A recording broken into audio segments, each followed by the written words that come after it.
Yang pertama harus dipahami bahwa konfirmasi. Nah, ini wajib dilakukan karena nanti akan ada keberatan pihak-pihak tertentu. Era digital yang profesional. Semuanya harus ada step-stepnya yang harus kita patuhi. Sebelum lanjut nonton video ini, jangan lupa tekan tombol subscribe, nyalain loncengnya, like, dan share ke teman-teman kalian. Jumpa lagi, duduk bareng delegasi, programnya Podcast Media Delegasi. Bersama saya, Maruli Siregar. Assalamualaikum, Horas. Menko Polhukam Mahfud MD mengatakan tahapan revisi Undang-Undang ITE dilakukan secara terbatas dan sudah diserahkan ke Kementerian Hukum dan HAM Republik Indonesia untuk dibawa ke program legislasi nasional. Revisi menyangkut substansi pada pasal 27, pasal 28, pasal 29, pasal 36, serta pasal 45C. Kata Mahfud MD, keputusan merevisi pasal-pasal tersebut untuk menghilangkan multitafsir, pasal karet, dan menghilangkan kriminalisasi. Lalu bagaimana? Apakah revisi itu mampu melonggarkan jeratan-jeratan bagi para kulit tinta atau jurnalis? Dan sejauh mana peran Serikat Media Cyber Indonesia mengontrol keleluasaan kerja para jurnalis? Bersama kita telah hadir di studio mini delegasi advokat ternama Juleri Sinaga, sarjana hukum, dan sekretaris SMSI Sumatera Utara Eris Julieta Nabitukulu. Apa kabar, Bang Juleri? Alhamdulillah baik.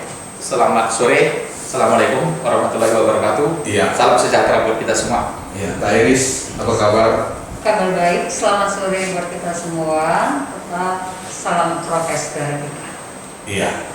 Baik, pemirsa. Bang Julheri sebagai advokat dikenal jitu dalam gugatan rapid.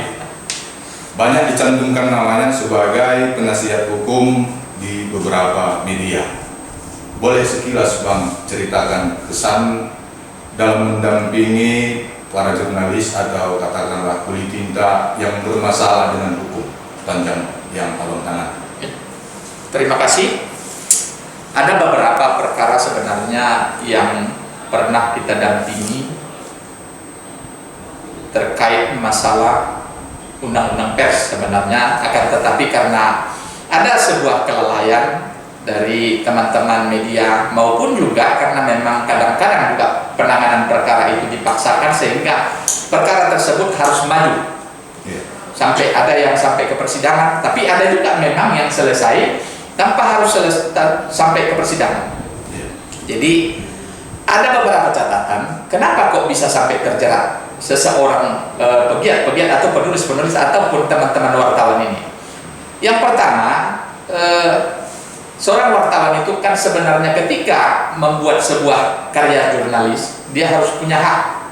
Maka di dalam undang-undang IT itu ditegaskan barang siapa tanpa hak. Nah, selalu itu barang siapa tanpa hak. Kalau memang orang yang berhak tentu nggak ada masalah. Persoalannya kadang-kadang teman-teman wartawan ada sebagian yang sebenarnya dia tidak punya kapasitas, tidak punya hak. Artinya dari sisi badan hukum belum tertib, belum terpenuhi syarat-syarat sebagai seorang wartawan, belum terpenuhi syarat-syarat juga medianya juga sebagai sebuah media. Ini akan menjadi jeratan sehingga sebenarnya teman-teman wartawan harusnya jeli melihat itu, dan pemilik-pemilik media juga harus paham bahwa syarat-syarat sebagai sebuah media itu harus dipenuhi agar jangan sampai terjerat. Oke, kalaupun sudah terpenuhi syarat, kalaupun seorang wartawan sudah berhak untuk membuat sebuah karya jurnalis, ada hal lain juga yang harus dipenuhi. Yang pertama, harus dipahami bahwa konfirmasi. Nah, ini wajib dilakukan karena nanti akan ada keberatan pihak-pihak tertentu, dan itu akan menjadi jalan masuk bagi penegak hukum untuk menjalankan fungsinya. Jadi laporan orang itu akan bisa dijalankan kalau memang syarat-syarat tidak terpenuhi secara baik. Itu yang paling utama. Sehingga ke depannya harapan kita teman-teman media, teman-teman wartawan itu penuhi dulu syaratnya itu, sehingga bisa lolos dari jerat-jerat hukum. Apalagi kalau kita lihat kan ya, mudah-mudahan ke depannya undang-undang IT ini betul-betul direvisi sebagaimana yang seharusnya. Karena awalnya Bapak Presiden Jokowi bilang yang akan direvisi ada 9, ternyata Mahfud MD menyatakan cuma 4, ditambah pasal 45C itu kan. Nah, jadi mudah-mudahan kalau memang nanti jadi direvisi, mudah-mudahan bisa memberikan keleluasaan bagi teman-teman media, teman-teman wartawan untuk membuat karya-karya jurnalis yang berbobot. Harapannya seperti itu. Iya. Terus Kak Iris gimana? Kecenderungan belakangan ini setelah keran untuk mengelola media itu dibuka cukup lebar. Ya, banyak orang membuka media hanya berdua atau hanya seorang diri, dia buka media tidak. Ini gimana? Oke, terima kasih Pak Maruli. Nah, sekarang era digital ya. Iya. Nah, untuk mengelola media siber itu tidak mudah dan tidak semudah yang dipikirkan orang. Seperti kata Pak Maruli pun mau Pak Zulkifli Heri katakan berdua saja, artinya berkantor di Rangsel pun orang sudah bisa. Iya. Legalitas perusahaan ya, maaf kata tanda petik abal-abal. Iya. Nah, itu Atau dibelakangkan, di nomor 18 kan ya. iya. Nah, sebenarnya untuk menuju ke profesionalisme, untuk menuju era digital sekarang, sebenarnya perlu kehati-hatian. Kehadiran Serikat Media Siber Indonesia (SMSI) pada tanggal 28 kemarin kita baru 2018 ya, di bulan Mei kita terdekati dari Dewan Pers. Di sini kita membantu kawan-kawan pemilik media online sebenarnya untuk bergabung di SMSI. Ayo, mari bentuk perusahaan yang profesional bergabung dan mengelola wartawannya yang profesional. Nah, bagaimana wartawan profesional itu? Satu ya, kita dilindungi ya, mungkin selain dari ID card, mungkin SDM-nya, yang laginya itu kan kita perusahaan ini harus sebenarnya perusahaan yang profesional itu menyiapkan semuanya untuk kepentingan wartawan. Tapi era digital sekarang berkembang, 2-3 orang saja sudah cukup, sebenarnya tidak. Sebuah perusahaan yang sehat itu proses legalitas badan hukumnya harus jelas ada, Menkumhamnya harus ada, OSS-nya harus ada, Kominfo-nya harus ada. Banyak aturan yang harus yang harus dipatuhi untuk membuat satu legalitas perusahaan di era digital ini. Nah, merajut atau melompat untuk menjadi wartawan profesional ini, kita mulai juga wartawan tidak boleh membuat berita sembarangan, apalagi dengan undang-undang ITE sekarang. Nah, banyak pasal-pasal yang membuat jeratan kepada wartawan. Seperti Pak Zulkifli katakan, ya kalau wartawan itu profesional, ya 5W1 itu harus dipenuhi. Nah, ada orang ketika membuat berita tanpa konfirmasi merasa tidak nyaman dengan pemberitaan si wartawan, ini bisa diadukan Pak, adukan Polda, adukan penegak hukum. Yang terjadi sekarang ini seperti itu Pak. Banyak persoalan media online yang membuat berita yang mungkin tanpa konfirmasi lah, berita tidak berimbang. Nah, ujung-ujungnya Pak ya jatuh ke pasal-pasal undang-undang ITE, apalagi misalnya di Facebook. Nah, kecuali dia punya di akunnya Facebook, itu bisa dilindungi undang-undang. Tetapi kalau menjadi milik sosial, medsos, ya ini yang berat itu Pak. Jadi sekarang ini SMS itu Pak sebenarnya banyak mengajak teman-teman untuk membuat satu legalitas perusahaan.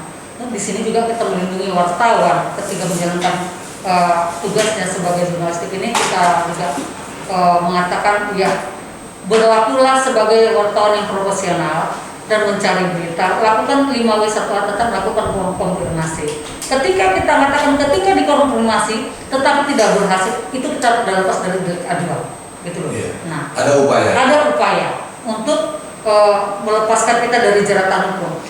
Persoalan yang kami hadapi Serikat Media Siber sekarang, ada beberapa yang kami tangani sekarang untuk ya membantu kawan-kawan yang terjerat, kita katakan, nah di dalam pemberitaan. Nah, jadi ini masih proses damai Pak, mediasi. Nah, sampai sekarang belum kelar. Ya, artinya kenapa? Ada pencemaran nama baik, ada di medsos, rupanya di WA itu Pak, rupanya masuk jaringan medsos milik publik. Nah ternyata kalau di WA ini juga bisa kena. Nah itu juga ada, dan ada juga yang masuk penjara nggak bisa kita bilang. Tetap muaranya Pak, Undang-Undang Pokok Pers itu tetap kita ke Dewan Pers, itu dilindungi gitu untuk menjadi seorang wartawan profesional.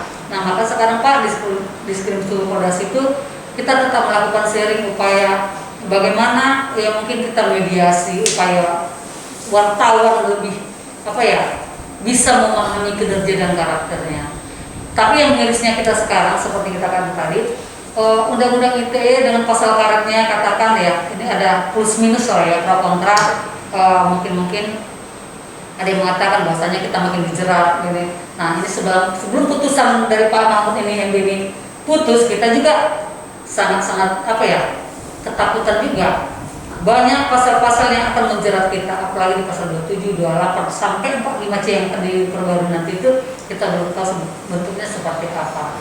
Nah itu yang saya rasa. Tapi paling tidak KRS begini, sesuai dengan pernyataan Pak Mahfud MD di situ bahwa direvisinya pasal 27, katakanlah 27 itu untuk hilangnya kesan diskriminatif itu. Okay. Berarti ada semangat baru untuk kawan-kawan pers di situ. Nah Nah kita juga ini tidak bisa mengacu pada pasal 27, ada juntonya juga. Nah kita harus melihat juga mana yang dipakai mungkin juru periksa yang mungkin di media sibernya. Nah kita belum bisa hanya di pasal 27 Pak. Tetap ada backupan yang mungkin bisa menjerat wartawan. Makanya kita bilang tadi wartawannya yang harus menjaga dan supaya jangan terhindarlah dari delik aduan dan pemberitaan.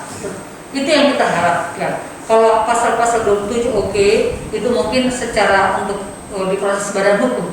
Tapi, junto-juntonya ini Pak banyak yang menjeratnya. Nanti kita pakai pasal 27. Makanya terkadang kita sama kayak seperti model Pak Jugarini yang kita harapkan. Mana nanti yang bisa untuk membela di pasal 27? Nanti Pak, kita belum kita baca nih semuanya Pak. Nah, ada juga nanti yang menjerat di pasal lain gitu loh. Itu yang sering terjadi. Nah, jadi kita minta juga di LBH Dewan Pers itu ya marilah sama-sama bagaimana wartawan itu benar-benar dilindungi undang-undang gitu. Itu yang kita harapkan ke depan. Dan bagi pemilik media siber, pengelola perusahaan media era digital ini ya janganlah sesuka hati yang membuka media online tapi tidak berkas perusahaannya, legalitasnya harus betul-betul bertanggung jawab. Harus ya, betul-betul lah. Jadi kita ini jangan maaf kata patentengan orang. Kalau udah jadi wartawan maaf, kalau udah punya ini, aku punya ini, gini, hanya mengharapkan kerjasama aja Pak dari pemerintah. Sebenarnya tidak. Kalau dia mau profesional, boleh dia profesional. Kalau dia sebenarnya, kalau di Kementerian Kominfo itu Pak, yang bacanya Google Analytics, iya ranking Alexanya. Bukan mengharapkan kerjasama, mau jadi perusahaan yang profesional, begitu Pak, bersaing gitu. Ada cara dan teknik untuk menulis berita di media online itu tidak sama dengan di media cetak Pak. Memang kita pakai 5W1 peraturan dari kode etik jurnalistik, tapi di media online cara pemberitaan beda, harus memakai kata SEO, kata kunci, banyak tag-tag yang harus kita patuhi. Mungkin banyak orang tidak paham. Terkadang kita pengen membuka classroom untuk memberi pelajaran bagaimana menuliskan berita, bagaimana mendapatkan Google Analytics, bagaimana ranking Alexa itu bagus, bagaimana membuat kata kunci, itu yang banyak orang tidak tahu. Jadi mungkin ke depan kita juga mengharapkan juga mungkin dari acara ini yang sangat luar biasa ini, kita harapkan kawan-kawan ke depan bisa lebih fokus untuk mengelola media sibernya masing-masing. Ya, saya tertarik tadi yang diungkapkan Kak Yaris tentang model pemberitaan di media cetak dengan di online ini sangat jauh berbeda, termasuk tentang teks. Ya, pengalaman kita memang kalau guru jurnalistik kita yang era lama dulu, sebuah foto, katakanlah sebuah foto yang berbau atau berilustrasi kekerasan atau darah atau anak di bawah umur atau jenazah atau apa, itu cukup dengan blur. Kalau anak-anak wajahnya di blur. Tapi versi digital sekarang, pasien terbaring di rumah sakit pun kita kena teguran. Sampai begitu sensitifnya media di era digital ini. Oke, aku bisa jawab. Iya. Nah, sekarang di era digital ini, kalau ada peristiwa kebakaran, tabrak, ini kalau kita beritanya kita share, Google membaca, berasanya ini tidak boleh. Iya. Berita berdarah-darah, Google tidak mau mengutip dan ngambil ini. Itu memang ada aturan yang kita patuhi untuk di Google. Nah, jadi kalau untuk anak-anak tidak boleh kita pasang fotonya, pakai ilustrasi. Iya. Ini ada aturan undang-undang. Kalau kita kalau di media online itu kan ada pembaca dunia. Iya. Nah, pembaca dunia ini kalau kita di posisi udah sama seperti Detikcom, Pak, ini harus dipatuhi. Sama kayak kita media kita Metro News ya Pak, pembaca dunia kita sangat bagus. Nah, untuk foto seorang anak kasus asusila, ini fotonya nggak bisa dibuat Pak. Nanti Google marah sama kita, dibuat tanda merah gitu. Nah, begitu berita kriminal juga blur, tetap diberlakukan juga sama di media cetak. Nah, tetapi ketika kita melakukan wawancara untuk mengimbangi foto kita tadi biar tampil di Google, kita cukup buat video Pak, buat channel. Itulah dia tadi Pak, untuk backupan konfirmasi dan follow up beritanya. Ketika kita buat video, kita ada wawancara, itulah namanya era digital yang profesional. Semuanya harus ada step-stepnya yang harus kita patuhi, dan tidak bisa yang biar paten foto tuh, biar ini, biar nampak orang, tidak. Semua punya aturan di Google. Iya. Gitu. Baik, Kak Eris. Kita kembali ke Bang Juliari Sitaga. Mungkin ada kesan atau kendala dalam masa yang lalu, mungkin Bang Jul mendampingi kasus jurnalistik, mendampingi wartawan. Di mana yang paling menjadi fokus permasalahan sehingga menjadi kendala untuk Bang Jul melakukan pembelaan atau pelurusan tema yang diusut oleh pihak penyidik? Mungkin ada terasa sama Bang Jul? Sebenarnya begini ya, harus dipahami juga, saya menyambung dulu terkait pernyataan tadi antara media cetak dan media cyber ini. Ancaman hukumannya juga berbeda. Oh iya. 310, 311 penistaan dengan tulisan pencemaran nama baik itu cuma 1 tahun ancaman hukuman, tidak bisa ditahan. Tapi ingat, kalau undang-undang IT ancaman hukuman 4 tahun loh, ada yang 6 tahun. Nah, Denda sangat besar. ya harus dipahami, jangan mengabaikan aturan main. Yang paling utama, jangan abaikan aturan main, sehingga bisa lolos dari jalan-jalan yang seperti itu. Semua kita, masyarakat semua bangga ketika ada karya jurnalis yang baik. Akan tetapi, ketika mengejar karya jurnalis yang baik ini, tak boleh mengabaikan aturan, tak boleh mengabaikan etika, norma-norma yang berlaku. Terkait masalah anak-anak, coba, Undang-Undang Perlindungan Anak juga kan memang dari dulu tidak membolehkan itu. Kita terkejut ketika sekarang banyak orang memposting begitu ada tabrakan berdarah-darah, posting seenaknya. Dia tidak pahami bahwa ketika sebuah undang-undang diundangkan, seluruh masyarakat warga negara Indonesia harus dianggap tahu terhadap undang-undang tersebut. Jadi jangan dianggap main-main ya, jangan dianggap main-main, sehingga nanti terjerat siano. Kenapa bisa terjerat? Karena memang dia tidak tahu aturan mainnya, dia tidak patuhi. Ada yang tahu belum tentu dipatuhi. Banyak media-media yang muncul tiba-tiba seperti jamur di musim hujan. Dia tidak tahu mendirikan sebuah media itu syarat-syaratnya sangat ketat. Nah, dibuatnya berita, dibuatnya karya jurnalis tanpa berdasarkan kepada aturan undang-undang yang berlaku, sehingga dapat dijerat secara hukum. Kalau tertib, saya pikir nggak akan bisa terjerat hukum, dan kita akan bangga menerima karya jurnalis tersebut. Tapi ingat, jangan terus bangga juga kita ketika Mahfud MD buat statement tadi bahwa akan direvisi. Yang direvisikan hanya sedikit saja sebenarnya. Kalau untuk kepentingan pribadi, tak boleh dijerat. Yang diumumkan secara khalayak ramai tetap bisa dijerat kalau tidak terpenuhi syaratnya. Kalau untuk pribadi memang tidak boleh. Kalau umpamanya itu nanti betul-betul disahkan ya. Kalau itu betul itu pun belum tahu kita betul apa enggak. Karena kadang-kadang kita juga tak boleh juga terlalu percaya dengan statement-statement. Nah, kita lihatlah, kita tunggulah, mudah-mudahan pemerintah ada itikat baiknya, sehingga aturan yang katanya menurut beberapa pakar bahwa itu aturan seperti karet, aturan undang-undang karet itu bisa tersingkirkanlah dari jagat raya kita ini, sehingga masyarakat tidak was-was. Nah, dan kuncinya ingat, syaratnya harus terpenuhi. aturan undang-undangnya, termasuk konfirmasi ketika melakukan karya-karya jurnalis, mewawancarai seseorang itu harus konfirmasi. Ada pengalaman menarik ketika dulu memang Bang Maruli, saya masih ingat itu ketika mau mewawancarai seseorang, ternyata orangnya lari-lari. Kalau umpamanya dibilangnya no comment, jelas. Ada, saya lihat di situ tindakan yang menurut hemat saya sangat mantap. Kenapa saya bilang sangat mantap? Dibuat secara tertulis pertanyaan, dikirim. Lah kalau nggak dijawab ya urusan dia, bukan urusan kita lagi. Itu salah satu bentuk konfirmasi yang saya pikir cukup elegan.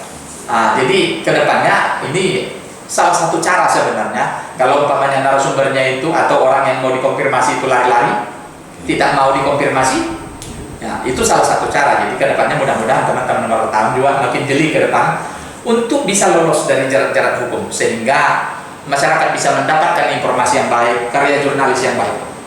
Saya pikir. Jadi kita memberikan kesempatan, ruang atau panggung terhadap objek yang mau kita beritakan, kan begitu. Nah, tentang kendala-kendala pembelaan selama ini dalam kasus jurnalis gimana, Bang Yulai? Yang paling utama sebenarnya ketika juga memang dominan. Ini kan bagaimanapun seseorang ketika dijadikan tersangka karena memang tidak terpenuhi syarat-syarat. Kenapa saya bilang terpenuhi sebagai syarat? Dia sebagai wartawan tidak terpenuhi syaratnya. Badan hukumnya juga tidak terpenuhi. Lah kalau ini sudah tidak terpenuhi, tak ada jalan lain bagi Dewan Pers untuk memberikan pembelaan yang maksimal. Kenapa? Karena memang dia tidak punya hak ketika membuat sebuah karya jurnalis. Tapi kalau ini terpenuhi, ya kedepannya memang ya mudah-mudahan Dewan Pers itu jauh lebih jeli, sehingga tidak sampai menimbulkan banyak teman-teman media, teman-teman wartawan itu yang jadi tumbal dari undang-undang IT. Nah, jadi kendala-kendala kalau saya pikir kalau sudah dipenuhi syaratnya dan konfirmasi, saya pikir nggak ada jarak-jarak di situ. Sebagai advokat, kamu juga mungkin lebih enak membelanya. Ya, pasti lebih enak membelanya. Apalagi dan mungkin juga Dewan Pers akan mencederai anggotanya. Lah yang dominan jadi terjeratkan sudahlah nggak terdaftar sebagai di organisasi profesinya, badan hukumnya, ataupun tidak pernah melakukan konfirmasi. Ada pengalaman menarik ketika drive-thru kan, tiba-tiba saya baca babe sudah jadi tersangka, sementara orangnya dibawa pulang, masih tahap penyelidikan. Coba kan masih Belanda masih jauh, habis penyelidikan ke penyidikan lagi, periksa saksi lagi, baru tersangka. Tiba-tiba berita saya baca, ya sudah tersangka. kok 3 orang jadi tersangka, saya bawa pulangnya. Ini kan lucu-lucu nih. Begitu kita konfirmasi dengan wartawannya, mohon maaf lah, apakah dengan mohon maaf dia berita itu bisa dihapus yang sudah tersebar di mana-mana? Ada sebuah pengalaman menarik ketika saya baca sebuah literatur. Ketika seorang terdakwa minta dibebaskan karena pencemaran nama baik atau fitnah di media, hakimnya bilang, saya bisa membebaskan kau, tapi dengan catatan, ini kertas kau bawa pulang, sambil jalan kau sepanjang jalan kau tabur-tabur, kau koyak-koyak halus-halusnya kau tabur. Nanti sidang minggu depan kau datang. Setelah datang sidang minggu depannya, hakim bilang, coba kau kumpuli kertas-kertas yang kecil yang kau tabur-tabur itu. Mana bisa, yang mulia hakim? Begitulah fitnah yang kau buat, begitulah pencemaran nama baik yang kau lakukan, itu tak bisa dikutip lagi. Sudah sampai di pikiran orang, sudah sampai di image orang bahwa ini salah gitu. Kita hanya membuat berita yang tidak profesional, dampaknya bagi orang lain itu sangat kejam. Jadi kedepannya yang mudah-mudahan semua bisa memenuhi syarat-syarat untuk sebuah media dan karya jurnalis, saya pikir. Baik, kita kembali ke Kak Eris. Ini kan berproses, ya mungkin seorang tokoh atau owner yang mendirikan sebuah media, pasti dia berkeinginan bagaimana medianya bisa profesional, memenuhi semua persyaratan-persyaratan yang ada. Tentu ini ada tenggat waktu, tidak serta-merta begitu mendirikan media, langsung daftar ke Dewan Pers, langsung diverifikasi dan selesai. Kan ada waktu kan? Jadi kira-kira kalau satu media yang baru muncul melaporkannya ke Dewan Pers tentang keberadaannya, ini sejauh mana bisa ini menyelamatkan ataupun membackup, memayungi kru yang ada di media yang baru didirikan ini? Bisa sedikit penjelasan kayak? Terima kasih. Sebuah perusahaan, jadi Serikat Media Siber ini kan tempat kumpulan pengusaha-pengusaha media online. Oke. Jadi di sistem kinerja di SMS ini kita mendata seluruh pemilik media online yang ada di Indonesia. Kalau kita berdomisili di Sumatera Utara, artinya di Sumatera Utara. Kita sekarang ini beranggotakan kurang lebih dari 100 media online. Dan yang sudah terverifikasi Dewan Pers, yang administrasi dan faktual itu kurang lebih 50 media online.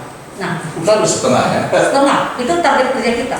Bagaimana SMSI memfasilitasi para pemilik media online ini untuk melengkapi sebuah legalitas yang sah dan payung hukumnya jelas, yang kita kasih kelengkapan berkas yang harus mereka patuhi, ragu-ragu ini harus mereka jalankan. Nah, step by step ini ada yang mereka lakukan sampai 3 bulan saja, Pak. Keseriusan seorang pengusaha profesional, pemilik media online, ini kan semua sebenarnya basicnya dari wartawan. Menjadi wartawan media cetak, jadi pemilik dengan berubahnya era digital tadi, media online. Nah, mereka menyusun sistem aturan main.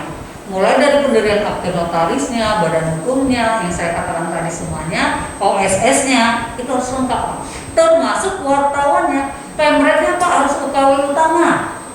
Nah, kalau tidak UKW utama Pak, tidak boleh. Wartawannya juga demikian, artinya dia harus melengkapi segala infrastruktur yang ada di dalamnya. Mulai dari wartawan, pegawai, freelance, apa semua ada Pak. Harus dia punya kode etik internal dia harus punya. Jenjang karir dia harus punya. Harus terdaftar di Dinas Tenaga Kerja. Jadi tidak semudah yang dipikirkan. Panjang aturannya. Rata-rata yang kita kemarin itu kita bina kawan-kawan untuk membuat peraturan ini ada ya 3 bulan target mereka Pak. Dan ini kita proses, kita bantu dari kantor SMSI ya. Kita upload ke Dewan Pers. Mereka yang sudah lengkap.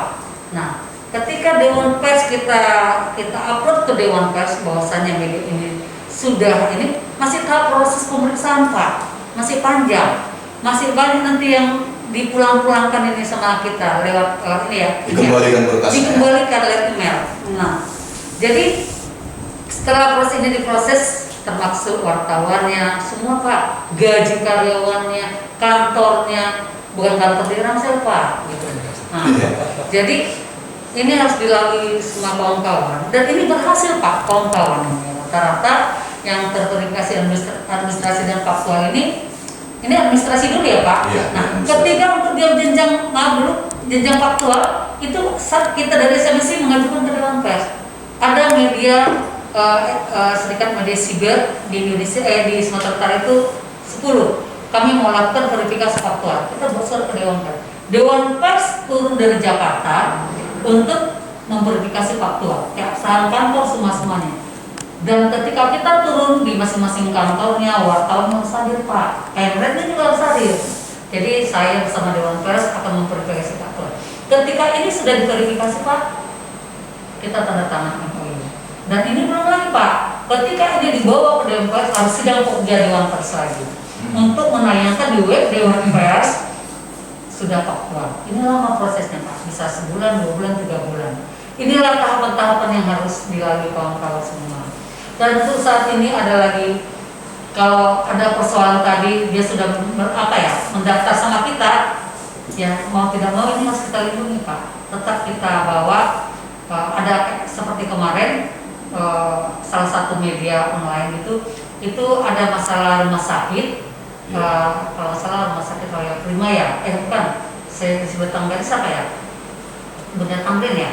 Nah, itu kasus masalah, ada kasus datang mengadu ke DPRD Medan. Nah, oleh si wartawan di sana dibuat berita Pak. Nah, merasa tidak senang pemilik rumah sakit, mereka membuat laporan ke polisi Pak dan ke Dewan Pers masalah pemberitaan ini. Seharusnya memang benar untuk menjalankan proporsional wartawan itu harus dilakukan ketika konfirmasi di saat sidang rapat dengan pendapat gitu loh. Nah, ternyata mereka diajukan Dewan Pers. Nah, ketika saya menghadapi Dewan Pers, itu Pemkotnya kan dipanggil semua, Pak. Nah, jadi kita dipanggil itu, ya saya katakan, ya sesuai kode etik jurnalistik. Hanya satu kekurangan wartawan tidak melakukan konfirmasi ketika di rapat dengan pendapat Dewan. Sebenarnya sebagai karya jurnalistik ini tidak berhak mengajukan ke Dewan Pers. Karena itu hak jawab. Rapat dengar pendapat dengan DPR. Nah, di sini terkadang kita membingungkan. Ketika wartawan di dalam RDP itu, ini kan kutipan dari hasil peristiwa, Pak. Jadi ini tidak puas. Pun demikian, nah oleh Dewan Pers itu memang katanya ya kita tetap melakukan konfirmasi dan lepas dari aduan hukum. Nah itu tadi kita mengharapkan kawan-kawan semua sekecil apapun bentuk pertemuan untuk menghilangkan delik aduan itu tadi, ya kita tetap harus melakukan konfirmasi meskipun dia melakukan entah kita ada yang ya dia tidak ada teleponnya. Jadi kita bilang ini COVID, kita nggak bisa ke rumah sakit. Nah itu balasan kita, Pak. Gitu. Ada upaya tetap. Upaya untuk melindungi wartawan itu ada. Ini yang kita harapkan sama pemilik media online itu, lengkapi atribut-atribut wartawan, lengkapi wartawan itu punya tanggung jawabnya.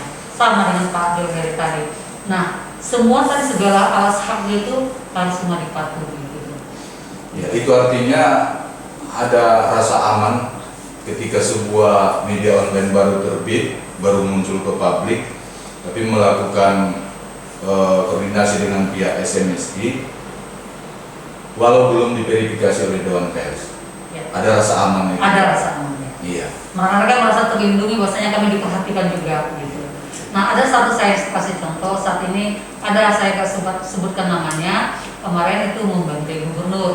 Nah, jadi gubernur telepon kita, ada nggak media ini? Dia nggak tergabung di SMSI, silakan Pak. Pun demikian pihak Polda tetap menanyakan kita, tergabungkah mereka di media SMSI? Tidak. Terus apa upaya kita, Pak? Ya, kalau dia mungkin sudah merasa tidak nyaman, terganggu, namanya pejabat publik, ya silakan Pak. Nah, Bapak membawa beritanya apa? Pertimbangkan Pak. Namanya kan pemilik media online, apapun ceritanya, kalau sudah namanya kan kita punya naluri, gitu. Artinya kita lihat, tapi wartawan ini ketika sebuah karya jurnalistik tadi, ya menurut kita benar. Gitu. Tapi pasal berapa ya? Pasal tidak senang ya? 3 kan ada pasal tidak senang, mungkin pencemaran nama baik, ya kan? Dia dianggap pencemaran nama baik. Nah itu tadi. Nah karya jurnalistik ini Pak, ya sangat luar biasa. Sejauh mana pun kita nggak bisa. Padahal ada tahapan-tahapannya. Selalu ada jalan yang polos. Baik, mungkin sebelum closing ada yang mau ditambahkan Pak Jolheri Sinaga? Ya, harapan kita kan kepada teman-teman pengusaha media online khususnya ya, agar badan hukum medianya ditertibkan secara baik dan benar, dan wartawannya juga dibekali dengan sarana dan prasarana yang memadai, baik dari sisi syarat sebagai seorang wartawan maupun hal-hal lain, supaya jangan sampai media tersebut layu sebelum berkembang. Iya. Baik. Dari bincang-bincang tadi pemirsa, bukan hanya kaum jurnalistik sebenarnya yang gampang diancam dengan undang-undang ITE. Para warganet, para penggemar medsos dimanapun berada, Undang-Undang ITE mengingatkan supaya tetap hati-hati, tidak sembarang posting, tidak sembarang membuat status, bahkan status maupun komentar atau share melalui grup WA juga bagian dari kategori yang diintai oleh Undang-Undang ITE. Demikian bincang-bincang kita bersama Bang Jolheri Sinaga dan Kak Iris Julieta Natitupulu. Terima kasih Bang Jolheri, terima kasih Kak Iris. Salam delegasi, cerdas, elegan, aspiratif. Assalamualaikum, Horas.